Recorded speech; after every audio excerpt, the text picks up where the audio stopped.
It was revealed yesterday that Sidney Powell and a charity and PAC that she had set up have been subpoenaed by a grand jury in Washington, D.C. Now, this is part of a criminal probe. However, the reporting on what's happening here didn't exactly reveal what kind of criminal probe this is, and they didn't reveal why they're subpoenaing these financial documents from Sidney Powell. So all we have right now is the ability to extrapolate from what's already happened with these two organizations that Sidney Powell has set up. So a little bit of backstory here. Sidney Powell, in the days following the 2020 election, as she begins filing her lawsuits and making all these bogus claims about election fraud, started a group called Defenders of Liberty, Defending the Republic, set up two organizations with that name. One is a political action committee. The other one is registered as a nonprofit charity. And she began raising money through both of these organizations. Now, the other folks that have been involved with these two groups have admitted, either during depositions or during interviews, that they have no idea where the money went. So that kind of gives us a really clear picture of what exactly this criminal probe is looking into. It's bad enough when it's a political action committee. I mean, hell, you can pretty much do whatever you want with that money. But a charitable organization, yeah, the rules are much more strict for that. And individuals associated with these say, we don't know where the money was coming from, we don't know how much was raised, and we sure as hell don't know where it went. So that's probably a big problem.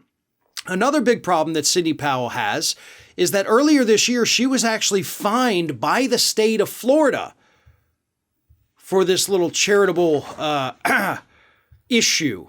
Here's what she was fined for: failure to comply with the charity registration law in the state and obtaining contributions by means of, quote, deception, false pretense, misrepresentation, or false promise. Defending the Republic paid a $10,000 fine to resolve the complaint. So, hey, not bad, right? You get popped for basically, as they say, defrauding people through a charitable organization, and you only have to pay $10,000? What's the return on investment on that, right? Like, that really needs to be fleshed out a little more. Like, how much money did you pull in and you only had to pay a $10,000 fine for defrauding all of these individuals? Hell, that sounds like a hell of a business model, right? But the fact is, we don't know where this money came from. We don't know where it went. We do know about $500,000, actually a little over $500,000, was used to help fund the Arizona ballot audit. But she raised well over $500,000. So where's the money, Sidney? And the other thing we learned about this particular story is that this subpoena was not issued this week. Hell, this subpoena wasn't issued this month. This subpoena is a couple months old. So this investigation has actually been going on virtually in the dark, as far as the public is concerned, for many, many months now. So Sidney Powell, possibly facing criminal charges.